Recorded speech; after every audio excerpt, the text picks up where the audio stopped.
সকল প্রকার জনগণকে হয়রানি করার যে বিভিন্ন চক্রগুলো ছিল, সিন্ডিকেটগুলো ছিল, এখনো সেখানে রয়েছে। তাই আমরা বিশ্বাস করি 24-এর অভ্যুত্থানে আমাদের যে শহীদ ভাইরা, যে আহত যোদ্ধারা লড়াই করেছে, তাদের ওই আকাঙ্ক্ষা বাস্তবায়ন করার পূর্ব পর্যন্ত আমাদের এই লড়াই চালিয়ে যেতে হবে।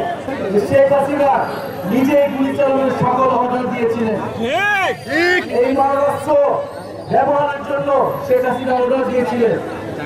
এই সকল হত্যাকাণ্ডের জন্য এই খুনি হাসিনা এবং তার দল অনেক দায়ী।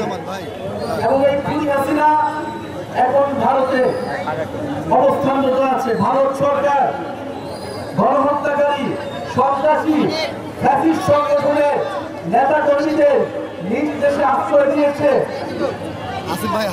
এবং আমরা আরো দুঃখের সাথে বলতে চাই যে চুয়াডাঙ্গা সহ বাংলাদেশের সীমান্তবর্তী এলাকায় বিএসএফ কোন সীমান্তরক্ষী বাহিনী নয়, সেটি একটি খুনি বাহিনীতে পরিণত হয়েছে। বাংলাদেশের মানুষকে খুন করাই যেন তার একমাত্র দায়িত্ব। আমরা বলতে চাই গত 54 বছর ধরে বাংলাদেশের মানুষজন, বাংলাদেশের জনগণ, বাংলাদেশের নাগরিকরা গোলামীর জীবনযাপন করতে হয়েছিল।